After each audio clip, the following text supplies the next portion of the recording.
My boss hired me to be his fake girlfriend to help him save face. I was struggling to give him a fake hickey with my lipstick when his ex made a grand entrance with her male assistant. The guy was 6 feet 0 inches, lean, with gold-rimmed glasses, the whole sexy nerd with a dark side vibe. I glanced at my boss's furious eyes. Then my gaze met the sly fox's smiling one. Damn it, we were already losing. This wouldn't do. I turned and smeared the lipstick right onto my boss's lips. I shifted slightly to block the view from across the room. Smudge it with your finger. Smudge your lips. I whispered urgently. My boss didn't get it, but he did it anyway. I gave him a quick once-over. The hickey I'd drawn was peeking out from under his collar, and his lips now had the faint, smeared look of a post-makeout session. Seeing nothing else amiss, I stepped aside. His ex-girlfriend didn't seem to react at all, just calmly sat down in the chair the man beside her pulled out. The sly fox, however, raised an eyebrow. Mr. Reed, you certainly seem to be a man of the people. He gestured pointedly to his own lips. It's a little obvious. I handed my boss a wet wipe, signaling that he could wipe the lipstick off now. Then I turned with a smile to face this seasoned player. Sorry about that. We just can't help ourselves sometimes. I'm sure you understand. My eyes fell to his hands, which were resting on the table.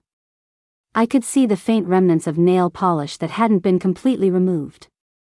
The man looked down at his hands and feigned a moment of realization. Oh, my. Well, isn't this something? He held out his hand, pressing his lips together as if embarrassed. Mr. Reed, Ms. Webb, my apologies for the poor first impression. Let me introduce myself. I'm Liam, Ms. Moss's new assistant. I smiled and shook his hand. Not at all. I'm Helen Webb. We look forward to working with you and Ms. Moss. Our eyes met, and sparks flew.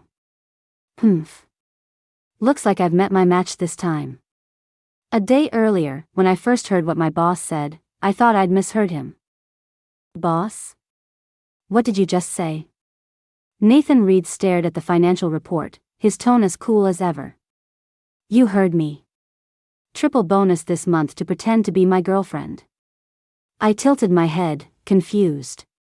I'm happy to help, but why? As a handsome, wealthy, and successful golden bachelor with a squeaky clean personal life, my dear boss naturally attracted admiring glances wherever he went, which caused a few minor headaches for both of us at work. But for one, the women were all rather reserved and never threw themselves at him. For another, the Reed family was very open-minded and had never meddled in his love life, which had been non-existent for 5 years. They never pressured him into marriage or forced him into a business alliance. So, what was this all about? I stared at him, determined to get an answer. Nathan silently flipped through the document. I silently stared at him. He silently signed his name. I was still silently staring at him. Finally, he broke. Fine, I'll tell you. That woman, Monica Moss, who's coming to the office tomorrow to discuss the partnership, he paused awkwardly, is the one who dumped me 5 years ago. I blinked. You mean the girl who fell for someone else, but you couldn't bring yourself to break up with her and plan to just pretend you didn't know, only for her to dump you a week later? Nathan shot me a look. You didn't need that many adjectives. He looked away again. But yes, that's her. I propped my chin on my hand. So you want me to be your fake girlfriend to hide the fact that you're still in love with her? A sharp glare shot my way. I am not still in love with her. I leaned back to dodge the daggers in his eyes. You know, not seeing someone for 5 years, then hiring a fake girlfriend for the reunion just to prove you're over her, we normal people just call that still carrying a torch. He looked like he wanted to argue, but unfortunately for him, he had never won a single one of our verbal sparring matches. Fine. Nathan dropped his pen in defeat. So what if I'm still in love with her? I didn't get it. Then why don't you use this chance to win her back instead of pulling this fake girlfriend stunt? His eyes widened. Are you kidding me? She fell for someone else, and I was willing to accept it and pretend I didn't know, but she still broke up with me. It's been 5 years. And now, when we see each other again, you want me to tell her I'm still in love with her and want her back? He slammed his hand on the desk and stood up. I have some dignity, you know. And so, for the sake of my boss's dignity, I was now his assistant and his girlfriend. I glanced at Nathan out of the corner of my eye.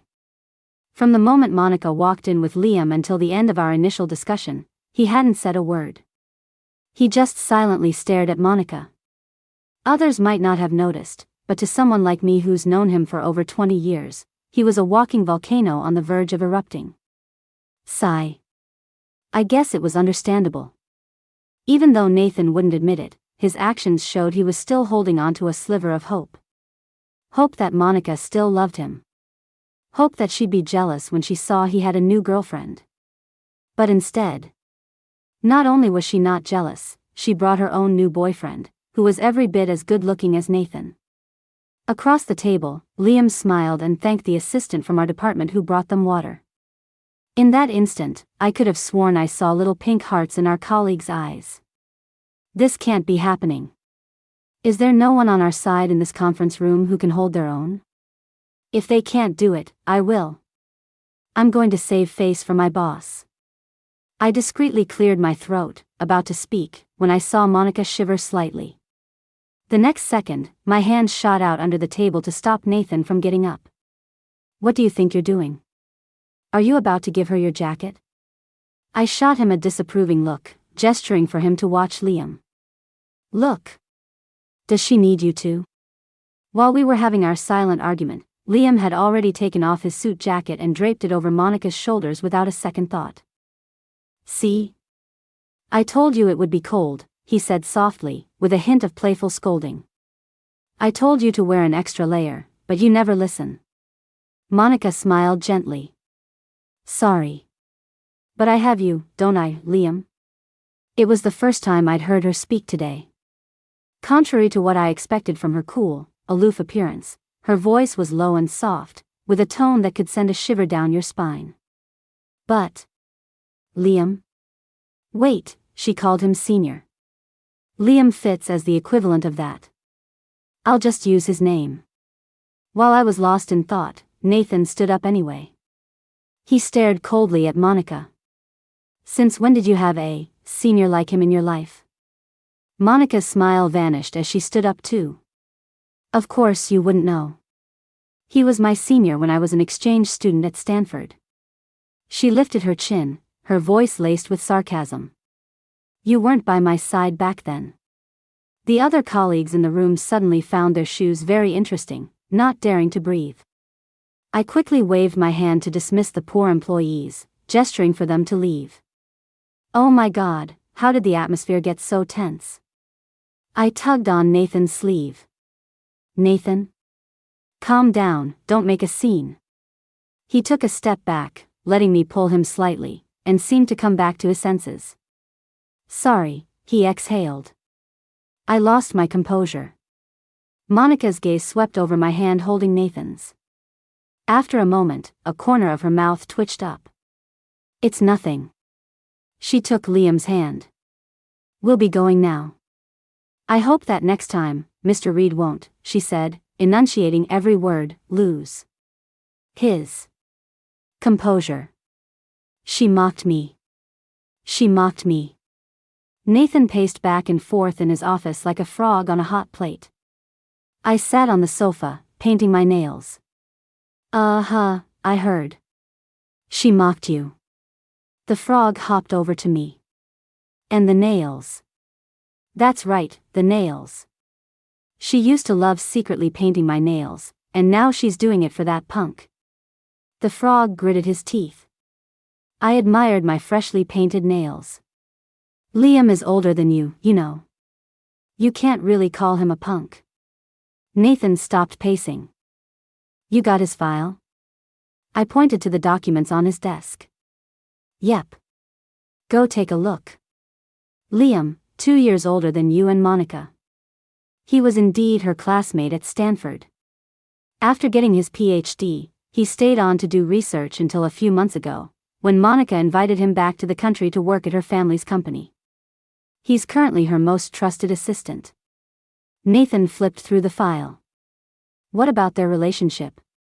When did they get together? It's personal, but as it happens, I have a middle school friend who was vaguely acquainted with Liam when she was studying abroad. I made a tiny gesture with my fingers. Apparently, last week, the same day we got the proposal from Moss Corp, Liam made a post on his social feed. The picture was of Monica, and the caption was, "Here's to new beginnings." Nathan read the text from the screenshot in the file, word by word. I shrugged. So? It's a new relationship. They're easier to break up. You gonna make a move? Win Monica back? Nathan stared at Monica's smiling face in the picture for a long time before his composure returned. Forget it. No need. I was a little surprised. This wasn't like him. Really? You're sure? Should I keep up the fake girlfriend act? He whipped his head around. Of course. She's already mocking me this much when I have a girlfriend. If she finds out you're a fake, how could I ever face her again?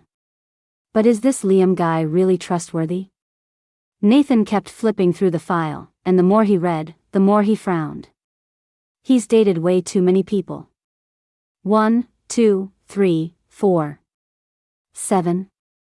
He looked up at me for confirmation. Is that right? He's been in 7 relationships? I nodded and added, 7 confirmed relationships. You know, people he was just dating. I made air quotes, don't count. So he likes to play games? Just like you. Nathan blurted out. I held up my hands. I agree with the second part of that sentence, but I object to the first. I don't consider myself a game player. I just have a tiny bit of a controlling streak and like to use a few small methods to guide my partners in the direction I prefer. Nathan paced back and forth, finally making up his mind. No way. The guy's a total playboy. You need to set up a meeting with Monica. I have to tell her about this. Ugh, based on a few clues, I have a feeling Monica already knows. But. I raised my hands in surrender. You're the boss, you sign the paychecks, you give the bonuses. You call the shots. The lights were dim, the sound of a cello weaving through the air. But the 2 people at the table had faces colder than a winter frost. What did you want to see me about?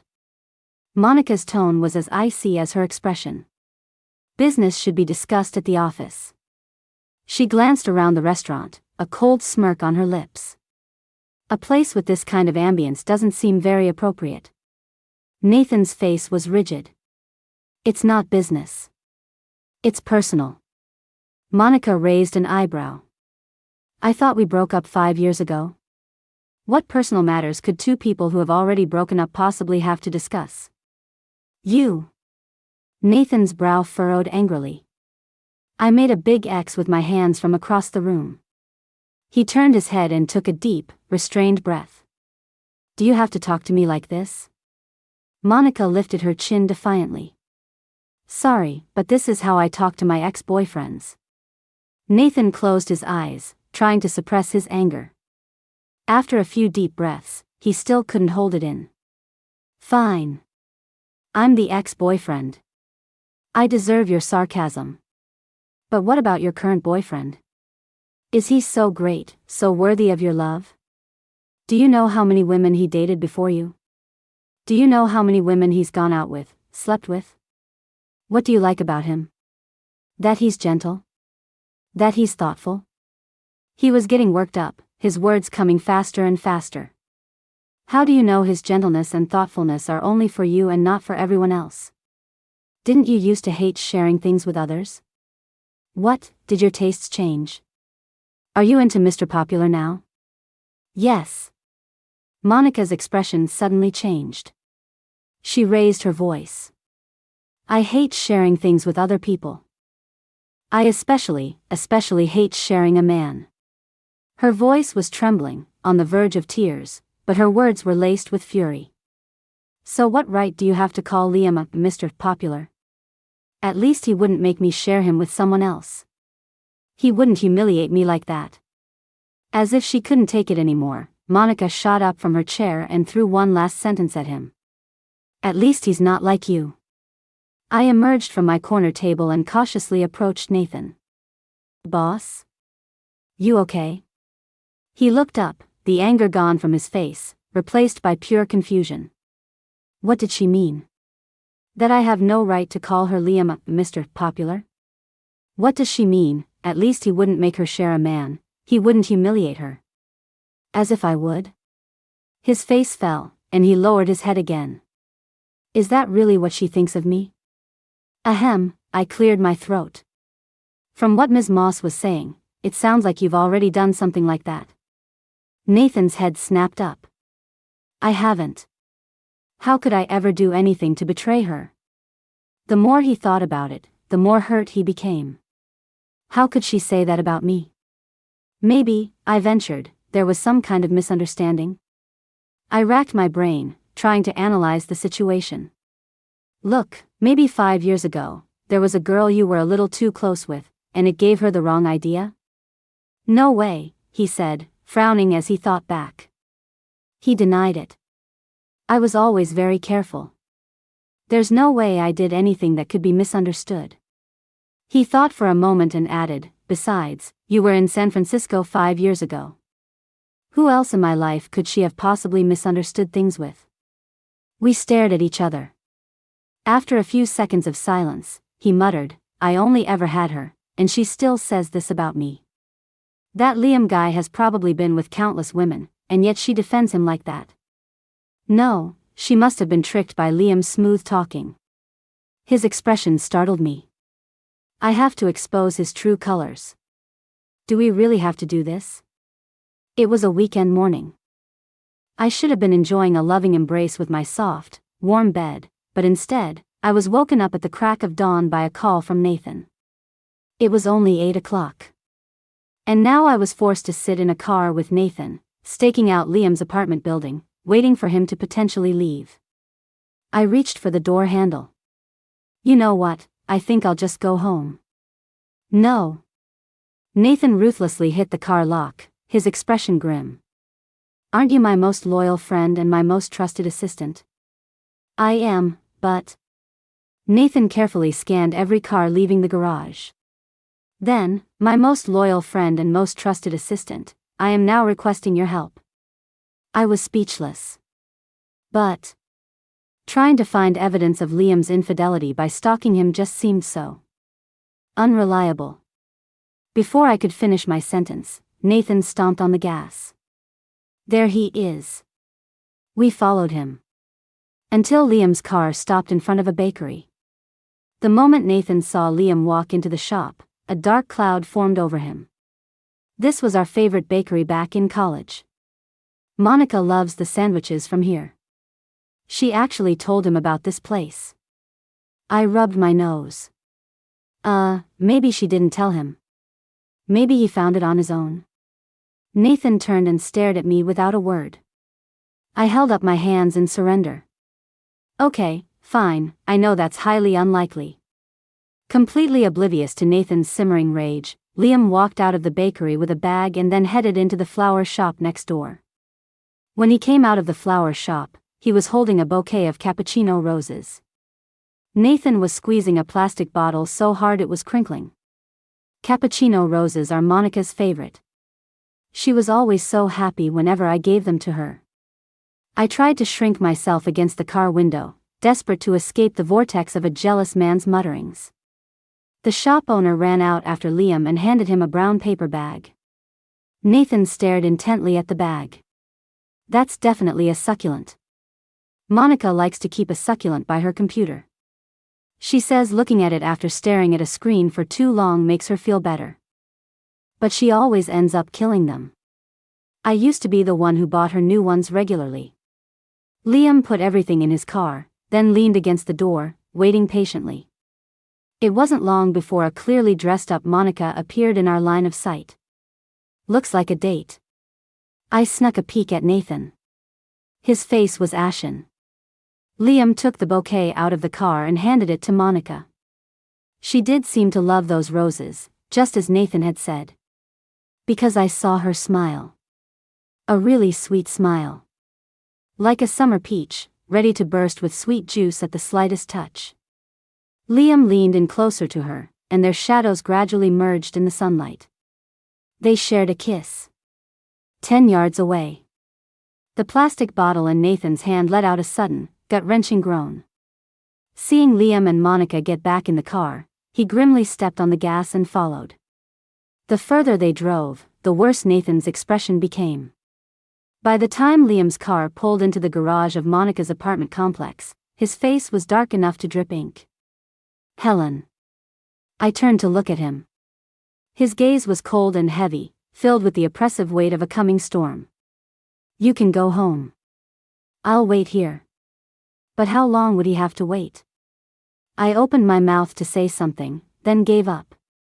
I knew he wouldn't rest until he saw Liam leave. He wouldn't give up. At 9 o'clock the next morning, I got another call from Nathan. His voice on the phone was hoarse, laced with a pain he couldn't hide. He just left. I was a little worried. Nathan, are you? He didn't answer, just fell silent. Only the sound of his breathing came through the line. A few minutes later, he let out a soft, bitter laugh. Forget it. It was as if he was taking the time to convince himself. He was silent for a while longer. When he spoke again, there was a choked sob in his voice. Let's just leave it at that. It's over.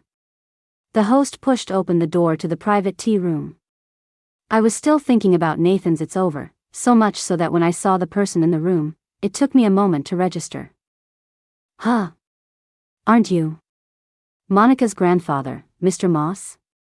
Mr. Reed Sr., who was brewing tea, looked up and waved me over with a grin.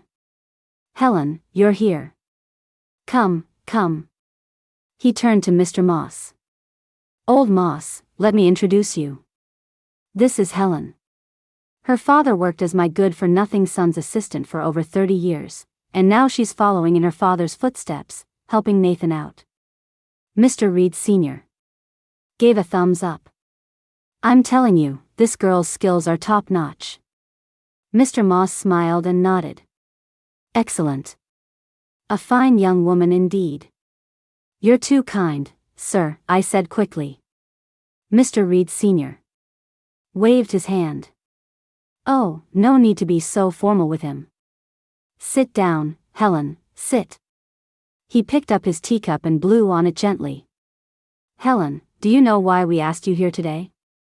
I'd had a vague suspicion before, but the moment I saw Mr. Moss, that suspicion became a certainty. You and Mr. Moss want to know about the collaboration between Mr. Reed and Ms. Moss, don't you? The old man chuckled. Collaboration? Heh, we'll leave work to you young folks. He jutted his chin.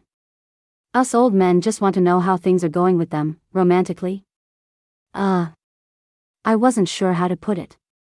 Should I tell you your grandson gets yelled at, gets the cold shoulder, and gets mocked every time they meet? Should I tell you your grandson is still carrying a torch for her, but Ms. Moss has a new boyfriend? Should I tell you your grandson stalked her new boyfriend to expose his true colors, only to get his own heart broken and spend a week drinking at home after work? In the end, I decided to employ a little linguistic artistry. I feel like Mr. Reed and Ms. Moss have very different understandings of their relationship. Sigh, Mr. Moss let out a breath. I knew it wouldn't be that simple to get them back together. When they broke up 5 years ago, it really devastated our Monica. Mr. Moss set down his teacup. For a whole month, she locked herself in her room every day. She couldn't eat, couldn't sleep. She'd zone out mid-conversation and start crying for no reason. She lost so much weight in just 1 month. Her parents tried to talk to her, to ask why they broke up, but she wouldn't say. We were so confused. Weren't they always so sweet together? Why the sudden breakup? And if they were going to break up, you'd think she'd be happy about it, but instead she was so miserable. Mr. Moss shook his head. I really don't understand you young people. Something didn't feel right. You're saying that after the breakup, Ms. Moss was also very heartbroken? Mr. Moss answered definitively, that's right.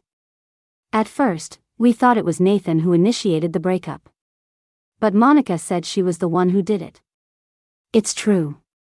From Monica's reactions these past few times, she still cared deeply about their past relationship. Just like how Nathan wouldn't have hired me as a fake girlfriend if he didn't care anymore, Monica wouldn't lose her composure around him if she was truly over it. In that case, Nathan's theory about her falling for someone else didn't add up. No one who's fallen for someone else would be that heartbroken after dumping the boyfriend they no longer loved. Mr. Reed Sr. slapped his thigh. Nathan was acting really strange back then, too. He wouldn't say a word all day, just walked around with a long face. They had originally planned to go abroad for grad school together, but after the breakup, Nathan decided not to go and just stayed here. His mother told him that if he couldn't let go, he should go win her back. But he just said, "This is what Monica wants." The old man nudged Mr. Moss. "Old Moss, isn't that strange? These two kids, neither of them wanted to break up, so why did they?" Mr. Reed Sr. turned his head and looked at me expectantly. "Helen, how about you go ask them? Find out why they really broke up. Not the superficial reason, the truth. The real story." I gave a strained smile. But this is between Mr. Reed and Ms. Moss. Mr. Reed's side is one thing, but Ms. Moss's, it wouldn't be appropriate for me to get involved. Mr. Reed Sr.'s eyes widened. "Hey, you little rascal, you think I'm old and senile, don't you? Aren't you pretending to be Nathan's girlfriend right now? It might be inappropriate for others to ask, but how could it be inappropriate for you? With that clever mind of yours, when you were a kid, was there ever a cake you wanted that you didn't get? The fights you instigated between Nathan and the other boys, did you ever get caught in the crossfire?" The old man rolled his eyes at me. "Getting information out of people is something you can always do, unless you don't want to." I felt a little embarrassed and mumbled, "Mr. Moss is right here, could you at least leave me some dignity?" The old man's face turned serious. "Are you going to ask or not?" I surrendered. Yes, I'll ask. I'll get to the bottom of it." Only then did he chuckle. "And after you find out, see if you can find the right remedy," he waved his hand, "and get them back together." This was where I was genuinely hesitant. "But Ms. Moss already has a boyfriend." Mr. Moss tapped the table, lost in thought. "Do you think that boyfriend of hers is real? Something feels weird." I stood at the entrance of the restaurant, tilting my head as I watched Monica and Liam sitting at a booth. "What?" Nathan asked, turning to me in confusion. It was a team dinner for the two companies involved in the project, and I had booked out this well-reviewed sushi place. Everything seemed normal at first. Monica and Liam still looked very close. Two stunningly attractive people, even just looking at a menu together, made for a beautiful picture. But then I remembered Mr. Moss's question from the tea room a few days ago. I asked Nathan, "How do you feel about the distance between us right now?" Nathan was clueless. "What?" "Nothing." I took a small step away from him. "How about now?" Still nothing. "But why are you moving so far away?" I didn't answer him, just watched Monica and Liam thoughtfully, silently estimating the distance between them. It really is a bit strange. "Nathan, what's strange?" Just then, some of the other colleagues from the restaurant saw us.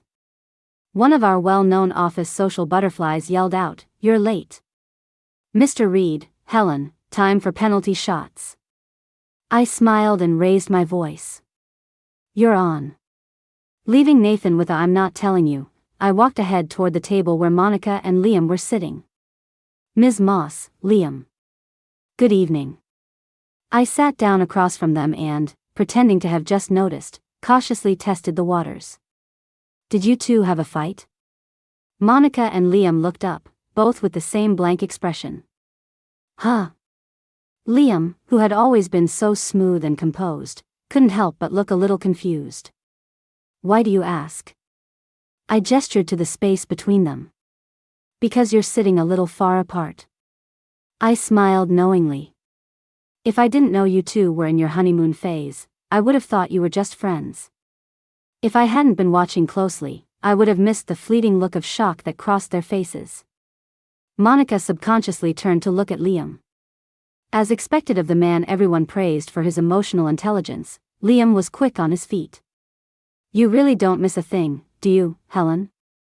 He recovered quickly, explaining, it's true, I messed up a little these past couple of days and made her angry. He smiled dotingly, his acting completely natural. She's a little shy and didn't want everyone to know. I didn't expect you to catch on. I nodded knowingly. Ah, I see. Nathan, who had just sat down, remained silent. Monica's smile was gone now too. The colleagues from both companies were mingling and chatting animatedly at the surrounding tables, but the atmosphere at ours was about to hit freezing point. But, that's okay. I'll be the one to light a fire under these two stone-faced statues. I extended an invitation to Monica. Ms. Moss, the fish here is flown in daily, and the chef is fantastic. You can order whatever you like and have him make it right here. Want to go take a look? Monica hesitated for a moment before agreeing. Sure. I stood up and smiled at Nathan and Liam. We'll leave the rest of the ordering to you two. Remember to get our favorites. I turned and linked my arm with Monica's. Let's leave them to it. Come on. I'd noticed it during our previous meetings. Monica was the introverted, slow to warm up type around people she didn't know well. Sometimes, you could even say she was a bit awkward. She only relaxed around people she was familiar with. That's why, at first, everyone thought she was a cold, unapproachable, and demanding boss. It was only after working with her for a while that they realized, although she was as strict about work as Nathan, she was just a socially awkward person who seemed cold because she didn't know how to interact with strangers. Though she had a few strong emotional reactions to Nathan, they were directed only at him. With everyone else, even me, who wore the title of Nathan's girlfriend, she always maintained a polite distance and never took her anger out on me. Sigh. I have to admit, I really like her personality. When you get close to her, she clearly wants to step back, but she's afraid of hurting your feelings. So she'd rather endure the discomfort and just stand there rigidly beside you. I secretly smiled to myself. Sorry, not sorry. People with this personality are my favorite to bully. Nathan told me you don't like any raw fish other than salmon. Monica looked a little surprised that Nathan would tell me that. That's right. After a moment of hesitation, she spoke again. I didn't know he would tell you that. Please don't take it the wrong way. We have no other connection besides work now. She was explaining herself to me. She's so nice. Of course, a real girlfriend might be bothered that her boyfriend still remembers his ex's preferences. But I'm not a real girlfriend. So I winked at her. It's okay. I trust him, and I trust you. Besides, understanding our partner's dietary habits and restrictions is part of my job as his assistant. I put on a love-struck act and smiled shyly. I know he's just being considerate and trying to reduce my workload. Monica probably didn't expect me to be so head over heels. She nodded hesitantly in agreement. Right. I changed the subject. The shellfish looks really good today, too. By the way, the brunch at that place near your company is delicious. Nathan said you two used to go there all the time in college. I had actually asked him about it specifically. The signature sandwich at that place on XX Street is amazing, too. Nathan and I often get up early on weekends to buy it. Did you know that sandwich is so popular it often sells out by 9, an hour after they open? I covered my mouth shyly. Oh, I forgot, you must know. Nathan said you used to love the sandwiches from there too. The memories you shared with him are now his present with someone else. Do you care? Speaking of which, Nathan's cooking is actually really good. He said he didn't used to cook much, but I love his food, so he has to cook for me often now. Something that was once exclusively yours has now become someone else's everyday reality. Does it hurt? Oh, and Ms. Moss, do you like dogs? Nathan loves them and was thinking of getting one. But I'm kind of scared of dogs and just can't get used to them, so he had to give up the idea. He said when you two were together, you even came up with names for the imaginary dog you'd get. I guess that name can only be used on the dog you and Liam get now. The past that once warmed you, that you cherished, is now just a casual topic of conversation between him and someone else. Is it becoming unbearable? When Monica and I returned to our seats, Nathan glanced at us, opened his mouth to ask something, then closed it again. Only Liam voiced his concern. What's wrong? He asked Monica, while also glancing at me. I raised an eyebrow discreetly. I thought my recent barrage had no effect, since Monica still looked as cool and distant as ever. Looks like it wasn't that it had no effect, but that only someone closer to her could tell. Monica shook her head gently. It's nothing. I chimed in, we took the chance to chat a bit. Ms. Moss is so nice. I leaned toward her. Ms. Moss, we should get afternoon tea together sometime, just the two of us. Monica opened her mouth to speak. Seeing this, Liam stepped in with a smile. Oh, you can't do that. Ms. Moss is already a workaholic as it is and barely has any time for me. If you take up her weekends too, wouldn't I be pitiful? I nodded teasingly. Ah, well, maybe you can bribe me? I pulled Nathan's hand over to look at the menu. Let me see. What did you guys order? Nathan let me move his hand without any resistance. Liam also pushed the menu toward Monica. He thoughtfully introduced the dishes to her. The waiter just said the bluefin tuna is excellent today. I ordered a few pieces for you to try. Oh. Nathan and I looked up at the same time. Nathan tried to hold it in, but he couldn't. He frowned. She doesn't eat tuna. I also feigned surprise. Huh. But didn't Ms. Moss just say she doesn't like any raw fish besides salmon? Liam's eyes widened slightly. Ha. Gotcha. Nice catch. I praised myself silently. Monica caught on and explained, I didn't used to like it, but Liam does, so I've been slowly trying it recently. Oh, I see, I said with an air of understanding. For a second there, I almost thought that as her boyfriend, Liam didn't know what Ms. Moss dislikes. I placed my other hand on top of Nathan's, smiling brightly. If that were the case, that would be a real dereliction of duty. You can't be worse than her ex-boyfriend, our Nathan, right? Monica's gaze fell on my hand intertwined with Nathan's. She was silent for a few seconds, then smiled softly. He knows. She looked up, her eyes fixed on a point in the distance. I'm just trying to change a little for the person I love. Just like you, Nathan Reed, changed for someone else. Near the end of the meal, I went to the restroom to touch up my makeup. When I came out, I ran into someone who shouldn't have been there. I tilted my head at him. This is the entrance to the women's restroom, you know. Are you lost? He stood there as if we were in a chic cafe, not outside the women's restroom. Liam crossed his arms, a smile on his lips. No, I'm not lost. I came to find you. I copied his posture, crossing my arms and raising an eyebrow. I'm all ears. He leaned forward slightly, looking directly into my eyes. Is it fun, bullying her? I feigned ignorance. Who? Who did I bully? His lips were still smiling, but a hint of coldness crept into his eyes. It's just the two of us here. You can drop the act. I uncrossed my arms and looked at him with amusement. First, to answer your question. My lips curled into a smile. It is fun. More fun than I imagined. Now I have a question for you. I lifted my chin provocatively. Are you here as her boyfriend, or as her friend? He understood the emphasis I put on the words, and his expression flickered. I don't know what you're talking about. I smiled and walked past him. Whether you really don't know or are just pretending not to, only you know the answer to that. When I got back to the table, most of the other colleagues had left. Only Nathan and Monica remained, sitting silently on opposite sides of the table. No eye contact.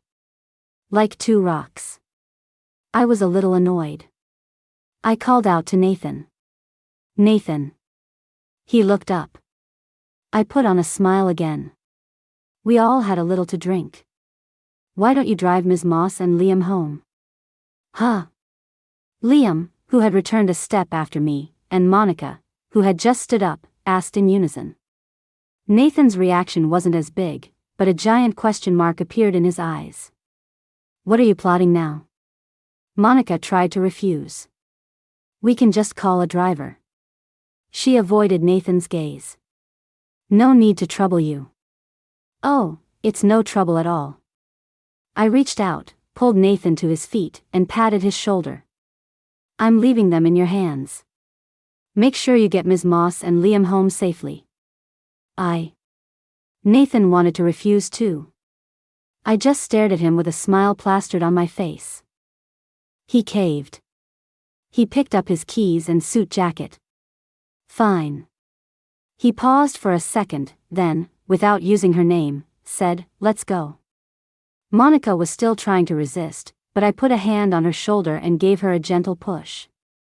Don't refuse. It's getting late. You should go home and rest. Liam gave me a deep look, his eyes lingering for a moment. Then he put on his smile again and took Monica's hand. Well then, we'll graciously accept. Thank you for the trouble, Mr. Reed. 10 minutes later. After chatting with the chef, I was about to call a car and leave. But the restaurant door opened again. I looked up in surprise to see the person I thought had long since left standing in the doorway. Didn't you leave? Liam was slightly out of breath as he walked up to me. For you. He handed me a box of pills and pointed to a small, almost invisible red dot on my arm. Why didn't you say you were having an allergic reaction? It had been a long time since I'd been at such a loss for words. My thoughts were a tangled mess.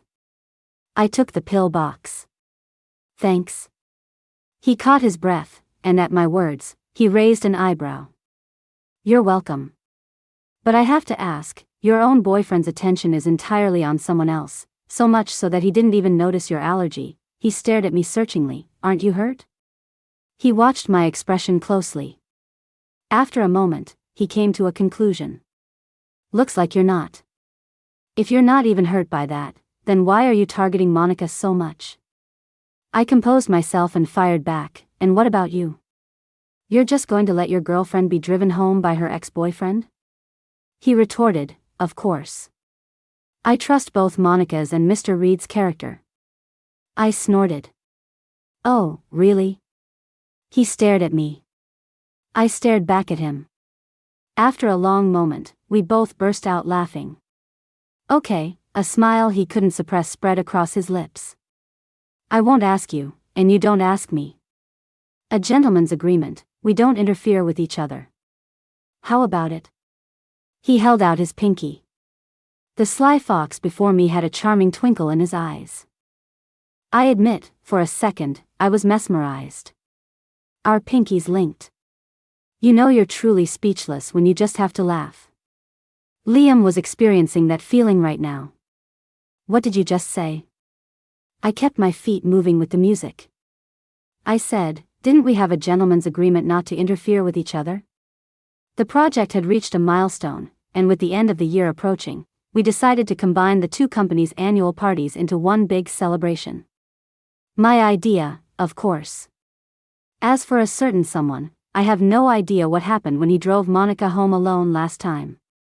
She's not mad at him anymore, but now she just gives him the cold shoulder all day, like she's trying to freeze him to death. And him? He pretends not to care, but in reality, he's basically become a piece of fresh produce that needs to be kept on ice 24/7. The light from the crystal chandelier dappled the carpet. People all around were laughing and dancing. Thanks to the sudden partner swap I initiated, and because the two normally stone-faced bosses led the charge, the ballroom's atmosphere was even more electric. My new dance partner, Liam, was so mad he laughed. So what you mean is, you can pull your little tricks behind the scenes, and I can't ask questions or interfere?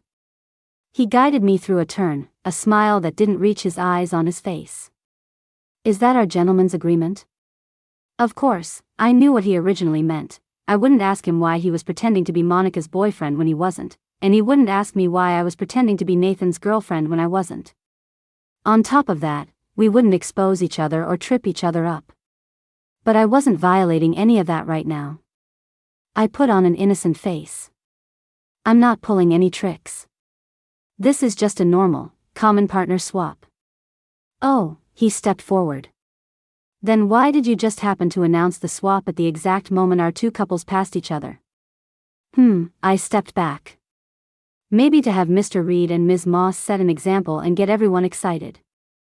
He smirked and gestured toward Nathan and Monica not far away. Everyone else is excited, but those two don't look very happy. Nathan and Monica were talking about something. Monica had her head turned slightly, clearly avoiding eye contact with him. As for Nathan, while he was maintaining a calm facade in front of both companies' employees, the speed at which his lips were moving made it clear he was far more agitated than he appeared. Well, why don't we listen in and see how they're really feeling? I took out a Bluetooth earbud and held it out to Liam. Liam looked at the earbud in my palm, then at me. For a split second, I thought he was going to move his hand from my waist to my shoulders and shake me violently. You're actually using a listening device? He took it, a look of exasperated amusement on his face. Is all this really necessary? I tilted my head up proudly. It's my motto to take everything seriously. Especially when it comes to Nathan and Monica. The moment I figured out Liam wasn't her real boyfriend, I made a decision. I will not rest until I get these two stubborn people back together. Nathan's voice came through the earpiece. Just from his tone, I could picture his stone-cold expression. Why haven't you broken up with him yet? Monica refused to look at him. Why should I? Nathan's chest heaved as he struggled to control his emotions. A man who can't even remember what you like and dislike, do you really think he cares about you? He doesn't deserve you. Monica frowned and turned her head. Whether he deserves me or not isn't for you to decide. I already told you, I'm trying new things. It's not that he doesn't remember. Before she could finish, Nathan cut her off, unable to bear it any longer. You can fool others, but you can't fool me. You say you're trying it, but you didn't even take one bite when it was served. His eyes were filled with a pained confusion. Covering for him, sharing all our favorite places with him, do you love him that much? So much that you'll stay with him even when his carelessness is so obvious? If he really cared about you, how could he be okay with me driving you home alone?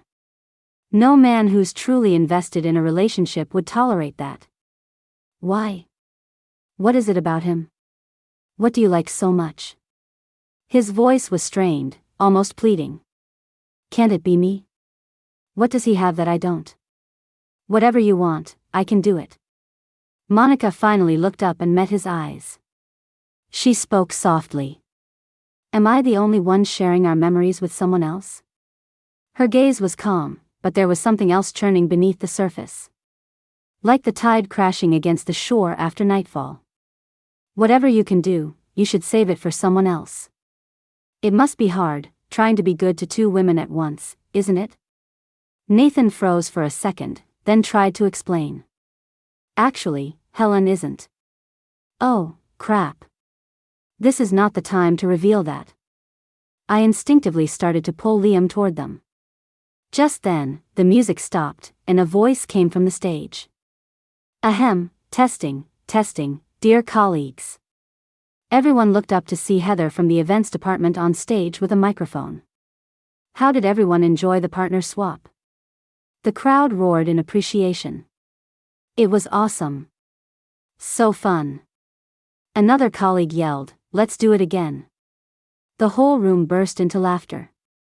Heather laughed too. Let's not do it again. Next up, we have an even more exciting and fun activity.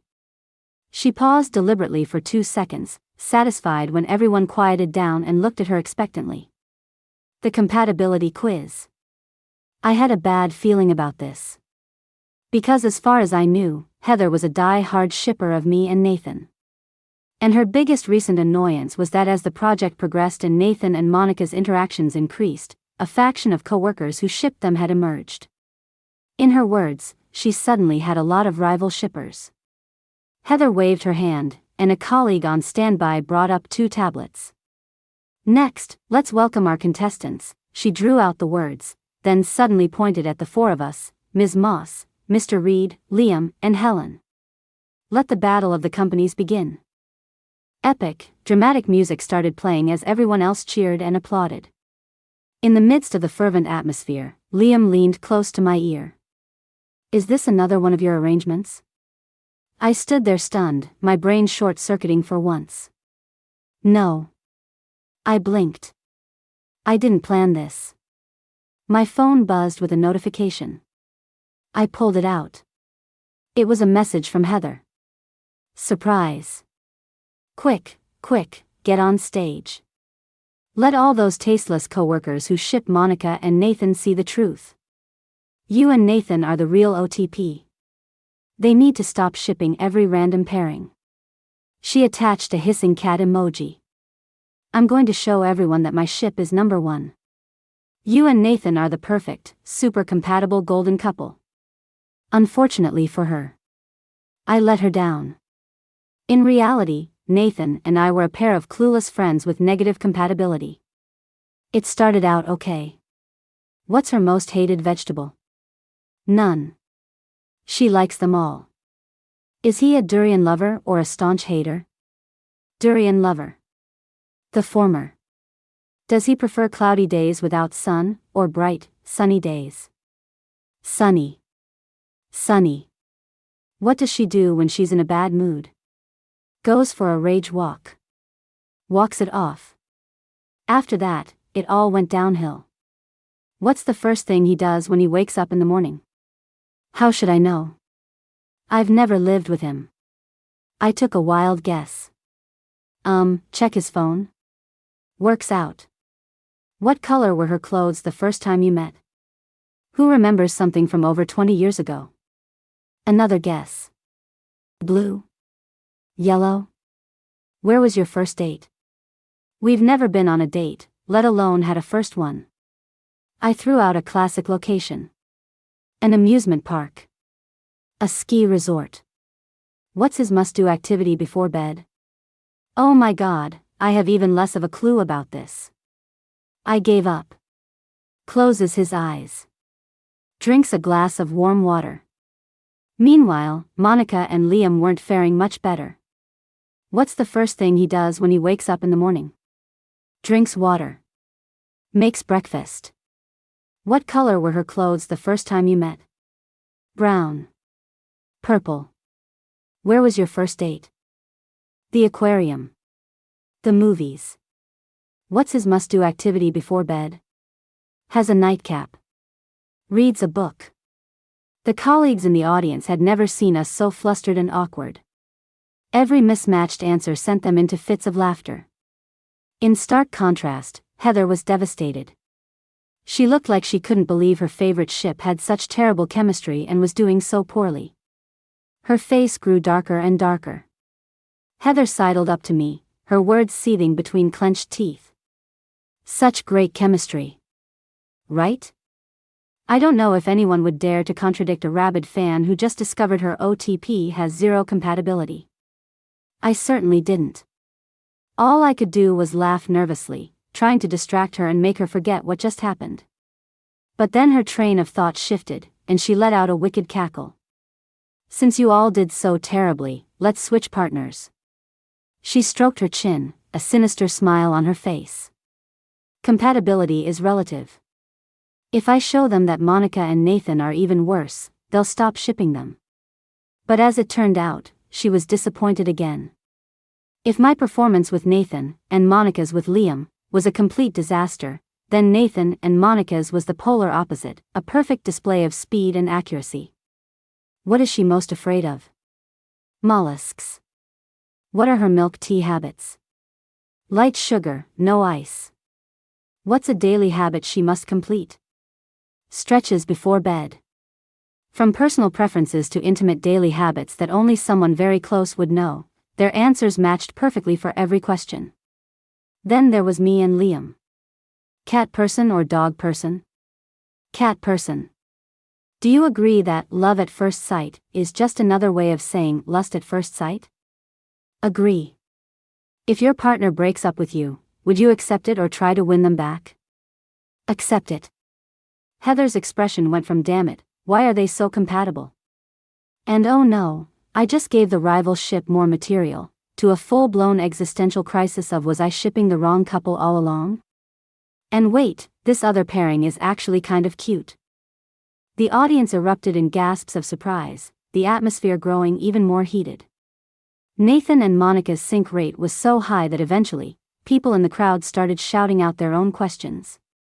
Amid the fiery atmosphere, Liam and I quietly sidled closer to each other and started whispering behind our tablets. Well, the exes are definitely doing better than us fakes. I let out a small huff of laughter. And friends will be friends. Friends can't be lovers. We stood to the side, arms crossed, calmly watching Monica and Nathan continue to answer the bonus questions from the audience. I nudged Liam with my elbow. So, you in? Want to team up and cause some trouble with me? He shook his head regretfully. I'm sorry, but I have my own integrity as a friend. Monica's wishes are my wishes. However, he extended his hand in an inviting gesture and winked at me. If anything interesting happens, feel free to let me know. I scoffed and placed my hand on top of his. Our hands touched for a brief moment before parting. No problem. It's a deal. What are you doing? Why are you smiling so mischievously? Nathan gave me a weird look. I pulled my attention away from my phone, looked up, and slapped him on the shoulder. You better watch your mouth. You're the one who said you wanted to learn how to cook. Today, I'm your teacher. So, boss, I'd appreciate a little more respect. I wasn't about to tell him I was scrolling through a Nathan Monica's Sweetest Moments compilation in the anonymous company group chat. Nathan winced. Teacher, please refrain from using violence against your boss. He rubbed his shoulder. What else do we need to buy? I pointed to the refrigerated section ahead. You said Monica likes spicy food and beef, right? Well, today, your teacher is going to teach you how to make spicy beef ribs.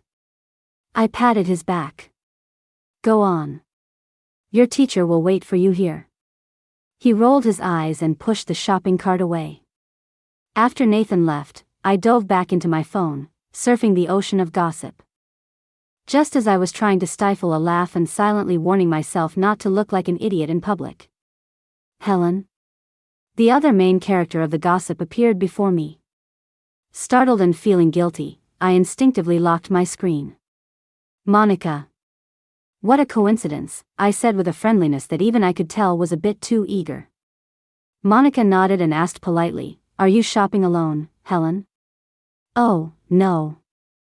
I'm actually here with your ex-boyfriend. He heard Liam is a great cook and couldn't stop imagining you praising Liam for making you dinner. He got competitive and decided he had to learn to cook too, so he could cook for you. Just as I was about to answer. Got it. Let's go. Nathan returned with the cart. An awkward silence descended. From the moment Nathan and Monica saw each other, no one had spoken a word. If real life were a TV show, this would be the moment for some sentimental background music to swell as the two of them stared at each other in silence. Complete with a slow motion, spinning camera shot. But unfortunately, this wasn't a TV show. There was no slow-mo, no sappy music, only me, the quick-witted and brave teacher Helen. They could be mistaken for idiots by passers-by, but I couldn't. To break the stalemate of three people standing around like morons, I extended an invitation to Monica. Monica, would you like to come over to Nathan's for dinner? I'm cooking. Monica froze, her immediate instinct to refuse. No, I couldn't. You two are a couple. I wouldn't want to impose. I blinked and smiled as I waved at the person walking up behind her. What's the big deal? You two are a couple, too. A double date, right? Liam came to stand beside Monica, chiming in with a smile. Monica looked surprised. Liam, what are you doing here? Liam tilted his head toward me. Helen told me she and Nathan ran into you here. I was in the neighborhood, so she asked if I wanted to come along for dinner. All four of us. He smiled, seeking Monica's opinion. Since Nathan and Helen were so kind to invite us, why don't we go? Nathan, who had been silent the whole time, couldn't hold it in any longer. I didn't. You don't get a say in this. I jabbed my elbow into his side and turned back to Monica with a smile. Come on, Monica. I swear you won't be disappointed by my cooking. Faced with a smiling me, a smiling Liam, and a scowling but no longer protesting Nathan, Monica hesitated for a moment before finally giving in. Well then, thank you for having us. Stop scowling. Nathan kept his face set in a grim mask all the way to the car, trying to guilt-trip me with his dark mood. I tried to reason with him sweetly. Think about it. Monica is coming to your house. Aren't you happy? Excited? Thrilled? You had this apartment designed before you broke up, right? But you split before it was even finished. She's never seen it. Now she's coming over. Your apartment and all your furniture are about to meet their rightful mistress. It's a happy occasion. He was still scowling. But my apartment and furniture definitely don't want to see Liam. I had to bring him back to reality. Right. You and your apartment and your furniture don't want to see Liam. But without Liam, would Monica have agreed to come over? I rolled my eyes impatiently. Alright, that's enough with the theatrics. You should be thinking about what you're going to say to Monica. I warned him, when we're cooking later, I'm dragging Liam into the kitchen with me, so it'll just be you and Monica out there. You better think carefully and speak properly. Don't go and make her mad again. Suddenly, Nathan realized something was off. Wait a minute. What did Liam just call you? If he weren't driving, I'm pretty sure his gaze would have killed me. Did I hear that right? He asked through clenched teeth. Helen? He called you Helen? In that moment, I could almost see angry laser beams shooting from his eyes. I was a little scared of being incinerated by those laser beams. And I could understand why, from his perspective, this was practically an act of colluding with the enemy. But I didn't want to tell him yet that Liam was just faking being Monica's boyfriend. So I had to rack my brain for an excuse. I'm just trying to get closer to the enemy to gather intel. Look, if I hadn't called him over today, would Monica have agreed to come to your place for dinner? The more I talked, the more it made sense. I got more and more fired up, almost convincing myself. I nearly forgot that the real reason Liam and I became friends was that after we confirmed we were both fakes, we couldn't resist the mutual, loves-to-watch drama unfold energy we both gave off. And besides, once we're close, I can get information out of him. Like how Monica's been feeling lately, what she's been craving, if anything's bothering her. We have to make full use of the enemy, understand the enemy, so we can better decide our next move in this battle. To prove I wasn't just making things up. Or rather, to cover up the fact that I was just making things up. The moment we walked in the door, I grabbed Liam and pulled him into the kitchen. I hear you're a great cook. Perfect. Come and help me. I turned to Nathan and Monica, who were standing awkwardly at the entrance, and spoke like a parent telling their child to be a good host. Nathan, you're in charge of entertaining Monica. Don't just stand there. Show her around. I emphasized my point with a meaningful look. Take good care of her. Liam watched as I slammed the kitchen door shut. Having gotten to know me, he tapped my shoulder. What is it this time? Another listening device? I wagged my finger. No. We have a new friend with us today. I opened my phone, pulled up an app, and selected the living room camera. Thank goodness for my quick thinking. I'd remembered the security cameras in the car and asked Nathan for the password. Tossing the connected earbud to Liam, I declared with a hint of pride, "You really can't do this without Teacher Helen, can you?" Nathan led Monica to the living room. "If you're bored, there are game cartridges here." He pulled open a drawer in the cabinet next to the sofa, then turned to get drinks from the dining area. But Monica's gaze was fixed on two stuffed dog toys on the TV stand. One was a smiling white Samoyed, and the other was a goofy-looking Shiba Inu. She couldn't help but walk over and crouch down in front of them. "You still have them?" Nathan came to her side. Hearing her words, he gave a slight, sad smile. "Couldn't just abandon them, could I?" He looked at the two stuffed dogs. "We said we'd get two real dogs just like them. Even if we didn't, I couldn't just throw them away." Monica didn't say anything else. After a long silence, she gently tapped the Samoyed's nose. "Marshmallow, long time no see." Then she touched the Shiba Inu's head. "Bear, long time no see." The first time I came to Nathan's apartment, I noticed those two cute, goofy-looking stuffed dogs. I was a little surprised at the time. "You buy stuffed animals like this?" He was silent for a moment, then said flatly, "My ex-girlfriend bought them. She likes Samoyeds, and I like Shiba Inus. We had a plan to get two dogs, one of each." He reached out and flicked the Samoyed's little ear. "She said before we got them for real, we should put two stuffed ones in the house to bond with them." A bitter, self-deprecating smile appeared on his face. "I bonded with them, all right. But then their mistress decided she didn't want any of us and just left."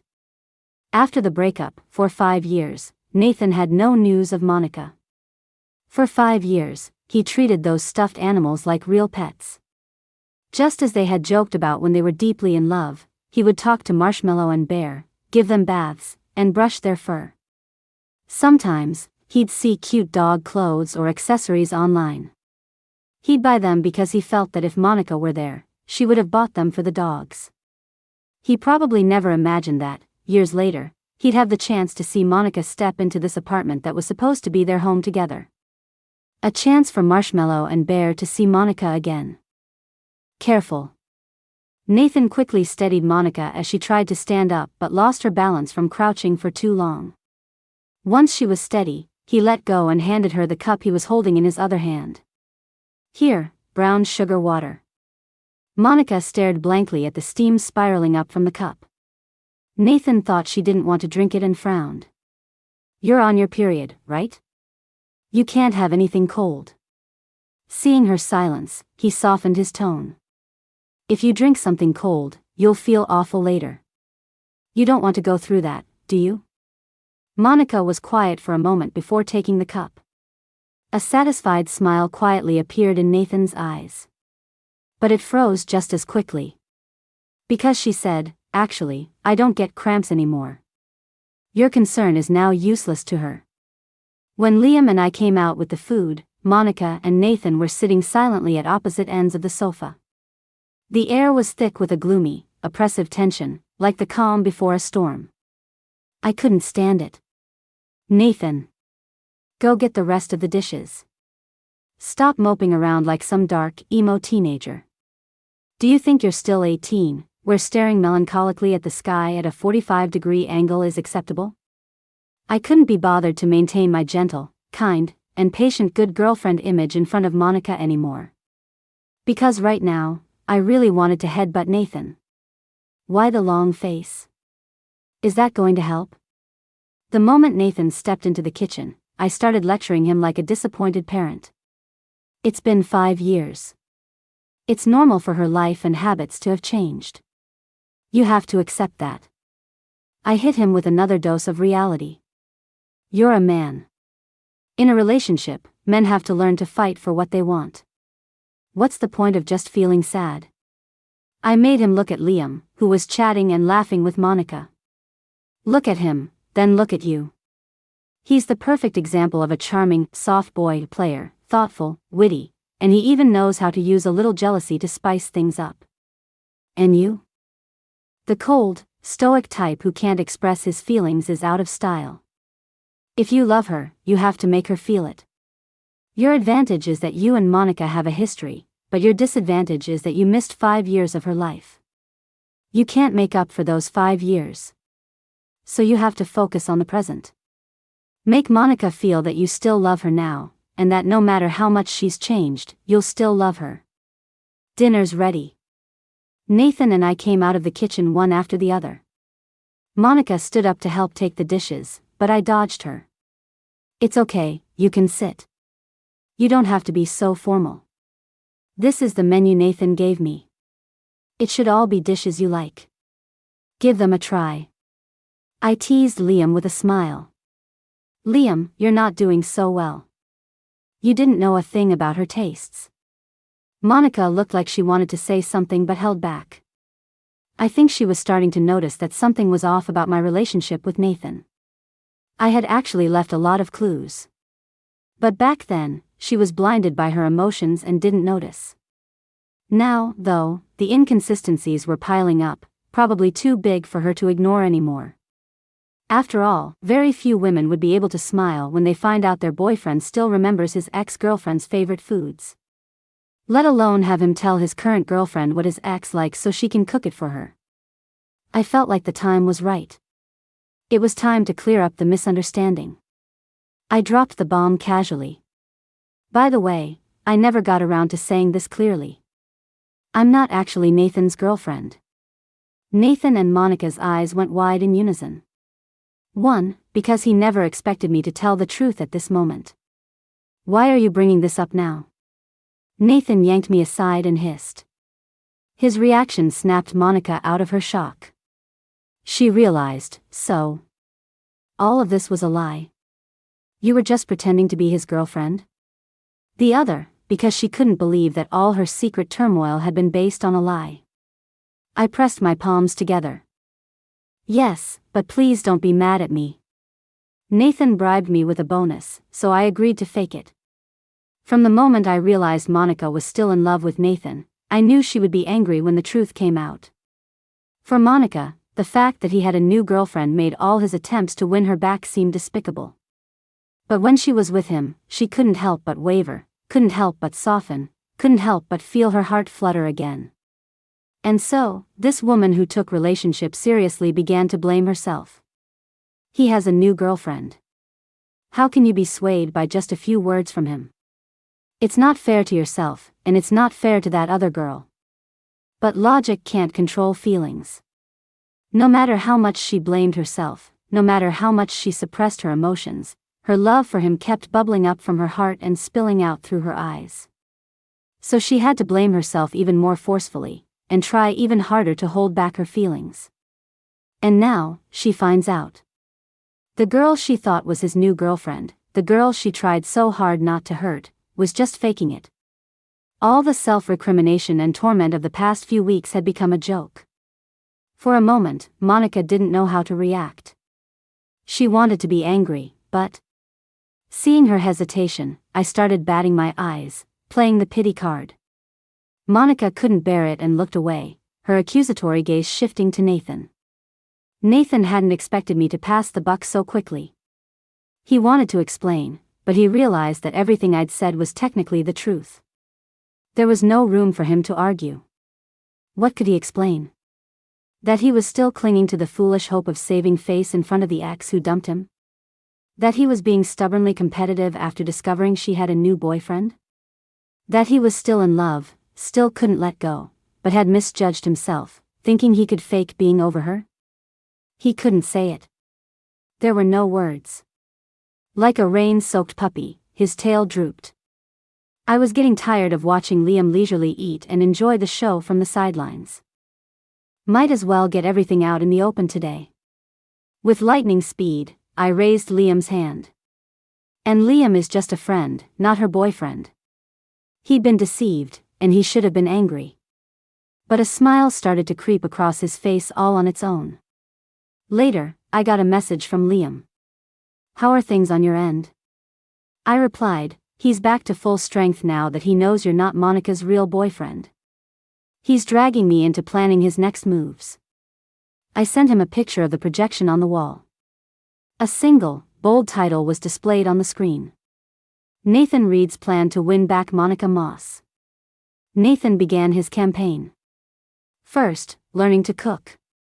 Though the initial impulse came from hearing about Liam's culinary skills and a surge of male rivalry, he now saw it differently. What could be more fulfilling than cooking for the one you love? That's what he said, anyway. My assessment, model husband material, 10/10. Keep it up.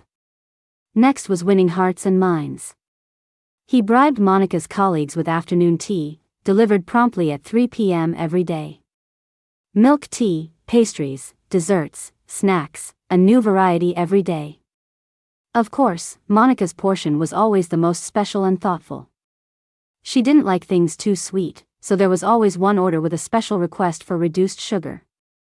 She liked pretty, cute desserts, so there was always one that Nathan had personally selected for being both beautiful and delicious.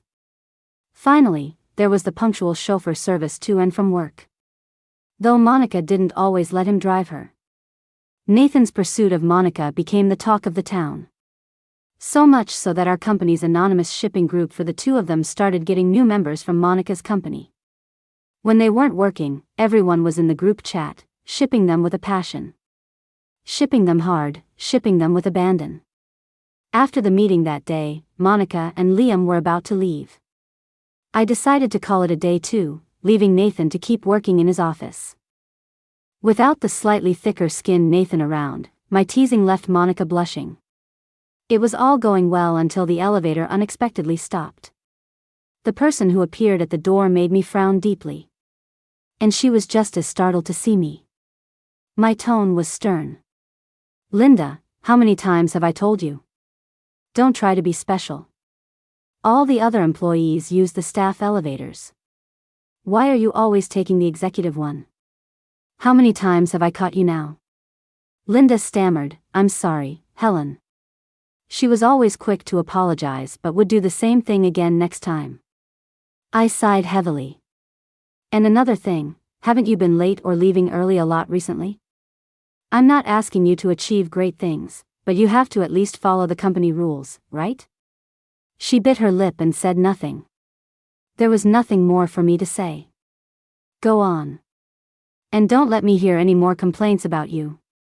She scurried away with her head down, and I pressed the closed door button. Was that woman also an employee at your company? After a brief silence, Monica spoke. Was it my imagination? The atmosphere felt completely different from a few minutes ago. Yeah, Linda has been with our company for several years. I sounded a little helpless. But like I just said, she's a bit lazy and always tries to get special treatment. Liam asked curiously, you still tolerate her even though she works like that? Does she have connections? I applauded his astuteness twice. Well, you could say she's like a little sister to me and Nathan. Her mom is Nathan's mom's makeup artist and has known her for decades. Linda used to hang out with us a lot when we were kids. Even though Linda isn't very capable and loves to show off and bend the rules, Mrs. Reed has a soft spot for her. She'll say something like, the company isn't short on capable employees. Let's just let Linda slack off and have a stable job. Liam sighed along with me. I get it, I get it. Noticing Monica had been silent since her question, I tilted my head to look at her. Monica, what's wrong? Yes, since I clarified that I wasn't Nathan's girlfriend, I had earned the privilege of calling her by her first name. Monica pulled herself out of her thoughts and gave me a faint smile. It's nothing. Was it really nothing? Then why isn't she answering my calls or reading my messages? The frog on a hot plate was back. Nathan yanked off his tie, on the verge of a complete meltdown. I go to pick her up, but she ignores me. She even leaves the office early just to avoid me. Everything was fine before, so why the sudden change? He collapsed onto the sofa in despair, running his hands through his hair. Is it going to be like last time? Is she just going to leave me again? As someone who had also been blocked, I was carefully replaying the events leading up to my last conversation with Monica. The more I thought about it, the more I felt the problem had to be from those few minutes in the elevator when we saw Linda. Did you and Linda have any other interactions during the years you were dating Monica? Nathan's brows were tightly furrowed as he looked up in confusion. Who? Linda? He tried hard to remember. The only other time was when her live-in boyfriend was abusing her, and my mom asked me to help deal with it. Nothing else. I know about that, I sneered. Her pathetic American boyfriend who pretended to be a rich heir to trick her, and then had the nerve to threaten her not to call the police. But still. I propped my chin on my hand, deep in thought. That doesn't seem connected. The current evidence wasn't leading anywhere. We needed more clues. Think harder. I pressed him. That incident where you helped her, how did it connect to Monica, or what kind of impact did it have on her? He shook his head again. Helping Linda was just something I did on the way. It had nothing to do with Monica. Besides, I never told her about it, so she shouldn't even know. A moment later, he suddenly remembered something else. I remember now. The main reason for the trip was to handle a cross-border merger and acquisition case. It was urgent. I was supposed to celebrate Monica's birthday with her, but I had to go deal with that case instead. I only came back and celebrated with her after handling both the MA case and Linda's situation. He looked at me as if seeking confirmation. But I told Monica clearly before I left that I was going to handle a case. Okay, let's try another angle. I waved my hand. 5 years ago, before you and Monica broke up, what was the very last thing that happened? The last thing? Without any hesitation, Nathan launched into a long string of words. Monica suddenly showed up at my apartment. I thought she missed me, but she left after just a short while. After she went home, she called and broke up with me. It was clear. For the past 5 years, he had been replaying every single detail of that moment, trying to find some hint of abnormality in what he thought was an ordinary day, trying to find a reason for her breaking up with him. She showed up suddenly. Why suddenly? She left after a short while? Why so soon? I had no patience for this lovesick fool. You're skipping parts. Think carefully. 2 minutes later. His head snapped up in realization. Linda was at my place. This must be it. The key point. I snapped my fingers. Tell me. Why was Linda at your place, and what did she say and do? I pulled up a chair and sat down. Tell me everything, in detail. She came to thank me. She didn't say much. Then Monica showed up. Nathan added, she explained to Monica that she was there to thank me, and Monica didn't say anything at the time. Thank you for what? I raised an eyebrow. For helping her with her abusive ex-boyfriend? Your mom was the one who asked you to help. Shouldn't she have gone with her mother to your family's main house to thank you both?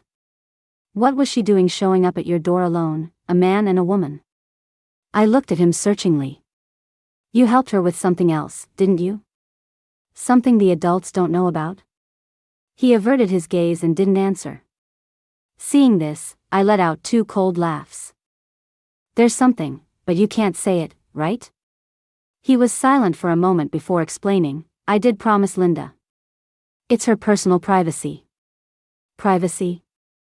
I pushed off with my foot, spinning around in the chair. Fine. I'll guess myself. She secretly married that pathetic ex-boyfriend? No reaction. Not that. She was pregnant, needed an abortion, and begged you to hide it from her family? His eyelashes fluttered. Whoa. Guessed it that quickly? I stared at Nathan's trembling eyelashes. She begged you to keep it from her family, and also begged you to go with her to the procedure? His eyelashes trembled even more violently. My anger, which had been simmering, suddenly boiled over. I grabbed a folder, a pen, anything I could find on his desk, and started throwing it at him. Are you an idiot? You helped her hide it from her family, and you even went with her to the abortion clinic?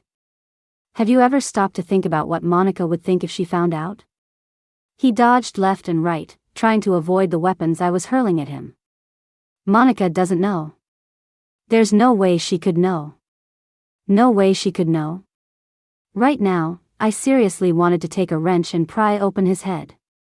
I should really thank you for at least being willing to use your other brain when you're negotiating business deals. If you used this lovesick brain of yours for business, I can't even imagine how much money we would have lost. Tired of yelling, I began to calmly walk Nathan through the logic. 5 years ago, Monica saw Linda at your place, and after she went home, she broke up with you. 5 years later, Monica was fine during the day, but after running into Linda in the elevator after work, she started ignoring both you and me. The only common denominator between 5 years ago and now is Linda. Even as a kid, Linda was always pulling petty little schemes. If another kid had candy that she didn't, she'd whine and throw a tantrum to get it. If another kid won a prize and she didn't, she'd lie about them to try to get them to lose it too. You say Monica couldn't possibly know you went with Linda to get an abortion? Of course you wouldn't tell her, but are you sure Linda wouldn't? What if she did? I put in a good word for you. You owe me dinner next time. I locked my screen and looked up, putting on my most considerate, gentle, and innocent expression. Monica, who had just sat down, held up a hand in front of me. Just say what you have to say. She looked down. If Liam hadn't convinced me to come and clear the air, I wouldn't have wanted to have anything to do with you two again. Is it because of Linda? I watched her expression. Because you thought Nathan cheated on you with her? That not only did he betray you with her 5 years ago, but now, while pursuing you again, he's keeping her at the company and treating you like a joke. Her eyes flickered. If you already know all this, why did you want to see me? She took a deep breath, trying to choke back a sob. Because what you believe isn't the truth. I gently placed my hand on hers. Monica, can you tell me what you received? Photos, or anything else that made you so sure Nathan cheated? Helen, you were looking for me? Linda pushed open the conference room door and stood cautiously in front of me. I kept my eyes on the report without looking up. Sit. A tense, oppressive silence filled the room. It wasn't until Linda had dug several crescent-shaped marks into her own palm that I finally spoke. The person who was in the elevator with me that day, do you know her? She froze for a second, then nodded hesitantly. Ms. Moss, the head of our partner company. And besides that, I tapped my finger on the table, do you know that Mr. Reed has been pursuing Ms. Moss recently? What happens between Nathan and Ms. Moss, how would I know? Linda's eyes widened as she waved her hands dismissively. I tapped my finger harder, a clear warning. In the office, you will address him as Mr. Reed. Startled by my glare, she instinctively apologized. I know, I'm sorry, Helen. I watched her scrutinizingly, letting the silence build the pressure. After a moment, I looked away. She let out a secret sigh of relief. The news about Mr. Reed pursuing Ms. Moss is practically all over the company, I said, flipping through a document with a blank expression. And you're telling me you didn't know? Is it that you didn't know, or that you're afraid to know? Linda froze instinctively. Then she forced herself to relax. Helen, I don't understand what you mean. Even if Mr. Reed is pursuing Ms. Moss, I have nothing to be afraid of. Oh. I made a non-committal sound and pulled a stack of photos from the file folder beside me. I slapped them on the table and pushed them toward her. She was feeling more and more uneasy and looked at me hesitantly. Helen? I motioned with my chin. Go on, flip them over. She didn't move, still trying to resist. I don't want to see. Helen. Then I guess you know what these are. She didn't want to flip them, and I didn't want to waste any more time. I reached out and flipped the photos over myself. They were a collection of photos of her with Nathan, along with some candid shots of Nathan's profile. Familiar? I asked coldly. You should remember. After all, you orchestrated all of this, these photos you sent to Monica 5 years ago. Linda was still trying to hold it together. Even though she was trembling slightly, she refused to admit it. I didn't send them, really. Helen, you must have misunderstood, she said, as if grasping at a lifeline.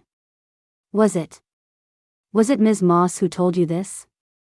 She must be lying. 5 years ago, when she saw me at Nathan's house, she seemed to have gotten the wrong idea about us. She must still be holding a grudge and is lying now to frame me. I raised an eyebrow and pushed her hand away. You're the one who's misunderstood something. She froze. I'm not a cop, and I'm not a lawyer. I don't need a perfect, airtight chain of evidence, and I don't need a suspect's signed confession. I leaned in closer, looking directly into her eyes that were filled with panic. We grew up together, more or less. You should know how I operate. What I decide is the truth, is the truth. I slowly straightened up. Nathan got into this huge mess because he helped you. Don't you think it's time to settle the score? Linda finally broke. Losing control, she lunged forward and grabbed my hand. Helen, please, I didn't mean to. I really didn't mean to do it. I just wasn't thinking straight.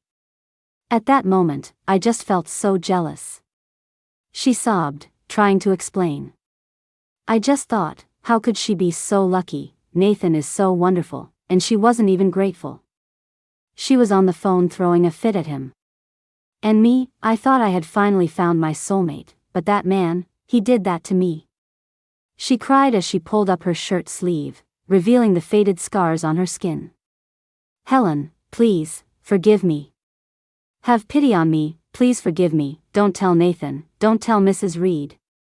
She begged for forgiveness. I'll talk. I'll tell you everything. I knew from Nathan that he had missed Monica's birthday to handle the MA deal and was going to see her as soon as we got back. So I hired someone to take pictures of me and Nathan returning to the country together, to make Monica think the deal was just an excuse, that he missed her birthday because of me. Nathan promised he would keep my pregnancy a secret, so I begged him to go with me to the abortion clinic, and I had someone take pictures of that too. I sent the photos and the consent form to Monica.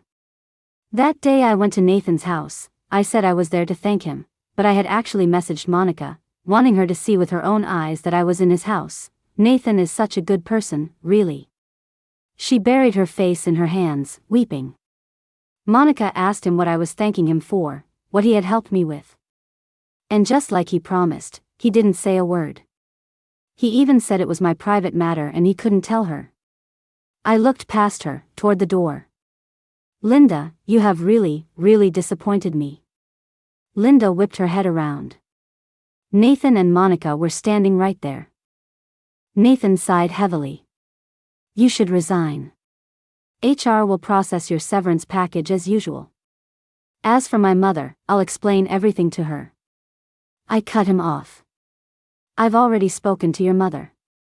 She asked me to apologize to Monica on her behalf. She said she was wrong about you, I said, turning to Monica. Mrs. Reed also said that she would love for you to visit their home sometime, and she hopes you'll give her the chance to apologize in person. Monica gave a slight nod in acceptance. Linda, who had been hoping Nathan's mother might intervene on her behalf, heard this, and the light in her eyes completely died. But it wasn't over. I turned back to Linda and added, your mother's contract has also been terminated. They've reached an agreement. From now on, your mother can no longer take on clients using the Reed family name, nor can she work for any company owned or invested in by the Reeds. Facing Linda's furious glare, I spoke calmly. This was your mother's choice. She is taking responsibility for you. She made a deal with us. We won't sue you for defamation, but she will take you and leave the city. It was a beautiful, sunny day. We were at the cake shop that Monica and Nathan loved, the one Liam and I had also grown fond of. Monica and Nathan sat down across from me, holding hands. The smiles they couldn't contain made me smile too. So, it looks like things went well? Monica nodded shyly. Mrs. Reed was so nice, she kept complimenting me. I even played a couple of games of chess with Mr. Reed Sr. She pressed her lips together to keep from laughing. He said I play better than my grandfather. Nathan, smiling beside her, added, "My mom said I'm the one who's lucky to have Monica." I rolled my eyes playfully and feigned annoyance. "Isn't it obvious? Your mom is just speaking the truth." Yes, you're right, it's the truth." Nathan held up his hands in surrender. After a bit of laughter, Monica cleared her throat and asked tentatively, "Ahem, I heard that you and Liam have been hanging out a lot recently?" I stirred my coffee, answering casually, "Yeah. You two are off being all lovey-dovey. He and I are both free, so we might as well hang out and kill some time." "So, have you considered him?" It took me a second to catch on. "Considered what?" Monica shot me a light glare. I finally got it. Oh, I get it. But it was also kind of funny. "What are you thinking? Me and him? What kind of possibility is there? Why not?" She sat up straight, eager to defend her friend. "Liam has never been this close with any of his female friends. Because any female friends he gets close to eventually become his girlfriends," I interrupted, genuinely amused this time. She was at a loss for words, puffing her cheeks out in frustration. "Hey, I get it, I leaned over and patted her head. "I understand. You two are stable now, all sweet and happy every day, and you can't stand seeing me and Liam as single dogs, so you want to play matchmaker, right?" I held up a finger to stop her from arguing. "But, for both of us, being single is just a temporary state. I might tell you in a few days that I'm dating someone, and he might tell you he has a girlfriend. And 2, look, I know guys like Liam who love to play the field all too well. Because, coincidentally, so do I." I pointed to Nathan, who had been quiet the whole time. "Nathan knows. I've settled down in recent years and don't play around anymore. But the number of men I've dated is probably no less than the number of women Liam has." I tried to talk Monica out of this unrealistic idea. Like poles of a magnet repel each other. Just like how two people who are too similar aren't suited for a relationship. Being friends is great. Let's just be friends. After saying goodbye to Monica and Nathan, I went home. As I opened my door, I glanced at my neighbor's apartment. The pile of furniture I'd seen before I left was gone. Everything was neat and tidy now. The door was closed, giving no clue as to who my new neighbor might be. The previous neighbors had moved out last week. Before they left, the wife had gossiped with me in a hushed tone. We weren't planning on moving. Our daughter, Annie, is used to living here. If we moved somewhere else, she'd have to adjust all over again. But then the agent said we could pick another apartment in this complex, and he'd negotiate for us. The buyer of our current place would even cover the price difference for the new one. We thought, isn't this like a pie falling from the sky? A bigger place in the same complex, Annie can still play with her friends, so we agreed. It was a bit strange why this new neighbor would go to such lengths and take such a financial hit. But in the end, as long as it wasn't some party all-night trust fund kid moving in, it wouldn't really affect me. That's what I thought at the time. Until the next morning. My doorbell rang. Who could be here this early? I was awake and had already left the comfort of my bed, but I was too lazy to make breakfast and was still lying on the sofa like a corpse. I didn't want to get the door. "It's probably just Monica, or Monica and Nathan," I muttered, rolling back and forth on the sofa. "Play dead. Pretend you're still asleep. When they see no one's answering, they'll just leave." I closed my eyes and folded my hands over my chest, comforting myself. But 3 minutes passed. The person outside was still relentlessly ringing the doorbell. Fine, I had no choice. I rolled off the sofa and got up. "What is your deal?" I grumbled as I opened the door, but it wasn't Monica and Nathan standing outside. It was Liam, who shouldn't have been here at this time. A question mark appeared over my head. "What are you doing here?" My gaze dropped. "And are you holding breakfast?" Liam smiled and tilted his head. "Aren't you going to let me in first?" I stepped aside to let him in. But even after he had made several trips back and forth to fill the dining table, and we were sitting across from each other with chopsticks and spoons in hand, I still couldn't figure out what was going on. The soup dumplings you like. He slid the plate in front of me. I stared at him intently. He calmly sipped his millet porridge. Is he not going to explain anything? Okay, friend, I couldn't hold it in any longer, I just couldn't wrap my head around it. What are you doing? Do you need my help with something? Even if you did, you wouldn't have to go to these lengths, would you? I pointed to the items on the table one by one.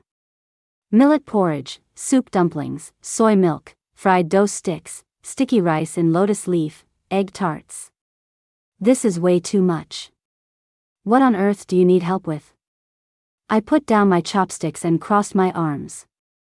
And, if I'm not mistaken, didn't you just come from next door? Liam ignored my questions and just slowly swallowed his last bite, then looked up at me with a smile. I forgot to tell you. I moved in next door yesterday. Huh? The sucker was right beside me? You're the big sucker. I was tempted to reach out and tap his head to see if I could hear water sloshing around. What's the point of all this? He tilted his head, pretending to think. The annoying guy had an annoyingly handsome face, and annoyingly, it was just my type. The annoying guy spoke. The point is to not be your friend anymore. You want to stay friends, but you never asked for my opinion, did you? Liam tilted his head again. He propped his chin on his hand, smiling like a fox. As for me, I don't want to be your friend anymore. I want to be something more. A closer relationship than just friends. Bonus 1, shipping. Shipping. Anonymous chat mode enabled. Coke, what's going on? Mr. Reed is smiling like he just made $3 billion. Chicken wing, did something happen with Ms. Moss? Can someone go find out? Gummy bear, I'll go. I'm in the executive office, I'll go get the scoop. Green tea, okay, report back ASAP. Gummy bear, I'm back. According to a first-hand source, Mr. Reed and Ms. Moss are officially dating. Apple, OMG. Burger, OMG. Rock candy, OMG. Coke, so does that mean our ship has sailed? We've won. Coke, so what's the fun of coming to work now? Is it over? Orange, you can still ship them even if they're dating. Coke, ugh, you don't get it. Shipping them before they're together and after they're together, the thrill level is completely different. Rock candy, if you're looking for a pre-relationship ship, I think I just found a new one. Green tea, where? Rock candy, I just saw Helen getting out of Liam's car. Gummy bear, oh, them? What's there to ship? Liam and Helen are just pure work buddies, right? Rock candy, no. Liam even brought Helen breakfast. And the way they were smiling at each other, it was different from before. Bonus 2, abs are for my eyes only. My neighbor, world's cutest guy, what time do you get off work today? My boss is still annoying AF, 6. My neighbor, world's cutest guy, okay, I'll have dinner ready when you get back. My neighbor, world's cutest guy, we're having sweet and sour ribs and scallion oil squid tonight. What kind of greens do you want? I'll go buy some. My boss is still annoying AF, oh, I'm not coming home for dinner today. You don't have to make my portion. My neighbor, world's cutest guy, you have plans with friends? My boss is still annoying AF, yep. A friend invited me here. My neighbor, world's cutest guy. My neighbor, world's cutest guy, are you guys going for drinks, or? My boss is still annoying AF, drinks, just drinks. Nothing else. 3 minutes later. My boss is still annoying AF, for real. I'm not kidding. 5 minutes later. My boss is still annoying AF, seriously. Not lying. Another 5 minutes. My boss is still annoying AF, why aren't you answering? My neighbor, world's cutest guy, just did a quick workout. My neighbor, world's cutest guy, okay, I'll believe you for now. My neighbor, world's cutest guy, just make sure you come back before the male stripper show starts. My neighbor, world's cutest guy, if you still want to see some abs, you're always welcome over here. Helen, who once again failed to see any wild abs. Bonus 3, Linda's perspective. The Reed family was the most prominent family in our area. When the older kids talked about their future careers, they all said they wanted to work for a Reed company. The Reeds treated their employees well, with high pay and great benefits. It wasn't just the kids, even the adults hoped to work for them. I was lucky because my mother already did. She was Mrs. Reed's makeup artist. Mrs. Reed was a wonderful person. Not only was she beautiful, but she was also incredibly down to earth. When she heard from my mom that I was always home alone while she worked, Mrs. Reed, worried about a little kid being by herself, told my mom to bring me over after school to play with her son, the young master of the Reed family. Because of this, my mother repeatedly warned me never to anger the young master, to always flatter him and let him have his way. Even though I was 2 years younger than him and just a kindergartner, I took my mother's words to heart and planned to do as she wished.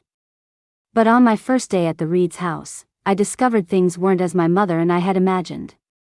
The young master's name was Nathan Reed, and he was different from any other boy I had ever met. Like his mother, he was very kind. After he found out Mrs. Reed let me call her Aunt Audrey, he waved his little hand and told me to just call him by his name, Nathan. Nathan was usually very mature, especially in front of us younger kids. He always acted like a big brother. He would ruffle my hair and praise me, smiling and saying, "Linda, you're so smart." He would notice the snack I wanted on another plate and get it for me. But Nathan had too many little brothers and sisters around him. I had to share his attention with all the other kids. Yes, contrary to what my mother thought, I wasn't the only child of an employee that the Reeds had taken in. Besides me, Nathan had many other playmates, children of Reed employees who were brought to the estate under the pretense of keeping Nathan company. I secretly heard one of the nannies say that it was because all the adults were very busy, and Aunt Audrey was worried that other hired help wouldn't be attentive enough and might neglect the children. So she just had all the kids come to their house after school to be looked after by the Reed family's nannies.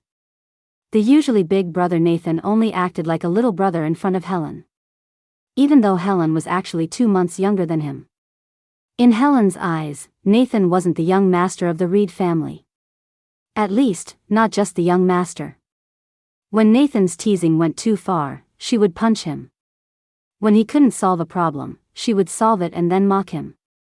Unlike what my mother said, in Helen's eyes, the line between the employer's child and the employee's child was not obvious at all. My mother said it was because Helen's father was very capable, much more so than her. Helen's father was Nathan's father's assistant. He had been by his side since he joined the company in his 20s. So, Helen was different from the rest of us. She had been playing with Nathan at the Reed estate since they were very, very young. She was his true childhood friend. Helen was like everyone's big sister. Whenever one of us had a fight, or wanted to pull a little prank, or wanted to sneak a piece of cake the nannies wouldn't let us have, all we had to do was find Helen and ask, "What should we do?"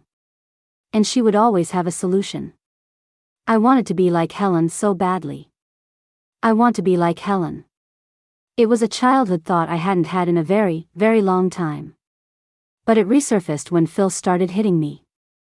As I cowered in the corner, and the day after he hit me, when he would cry and beg for my forgiveness, I thought of Helen. If it were Helen, she would never let herself end up in a situation like this. If it were Helen, she would have a way to protect herself, to solve this. For the first time, I chose to ignore Phil's warnings and send a message to Aunt Audrey. I didn't expect Nathan to be the one to come. In my mind, it would be one of Aunt Audrey's assistants or someone like that.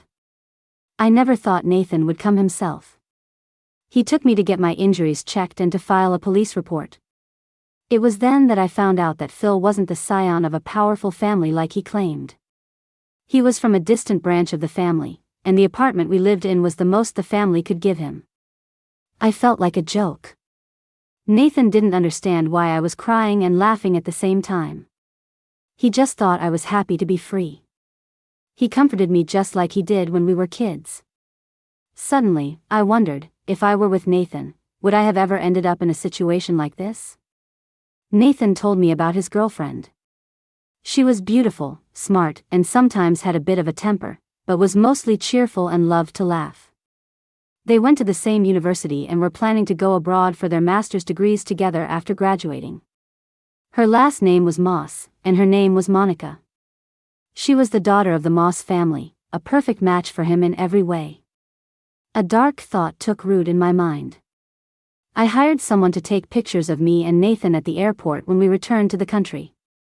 When I found out I was pregnant, I cried to Nathan, begging for his help and asking him to keep it a secret from everyone. He was worried about me going to get an abortion alone, so I pushed my luck and asked him to go with me. Nathan was still so kind and gentle. He agreed to everything. And I achieved my goal. I sent the airport photos and the photos of us at the hospital to Monica. Finally, I picked a morning to go to Nathan's house to thank him. Before I went, I sent a message to Monica. Go to Nathan Reed's house now. You'll find out the truth. As expected, Monica came. The look on her face when she opened the door and saw me, I still remember it. It was the expression of someone whose entire world was shattering. But she lived up to the praise Nathan had given her. She maintained a calm facade and asked him what I was doing there. She came to thank me. Thank you for what? What did you help her with? Nathan had promised me, so he couldn't say. Watching Monica's eyes turn red, I tactfully left, closing the door on the argument that was about to erupt. After that, Nathan never contacted me again. My calls and messages were met with polite, brief replies. And then, Helen found out what I had done. My mother, for my sake, also left the Reed service. I don't regret what I did, but I do regret disappointing Aunt Audrey. In the end, I remembered my childhood wish. I want to be like Helen. Did I want to be like Helen so I could get closer to Nathan? Or did I want to get closer to Nathan because I wanted to be like Helen? I can't tell the difference anymore. And I'll never have the chance to. The two people I admired since I was a child, I could have continued to bask in their light from a distance, but I destroyed that chance with my own hands.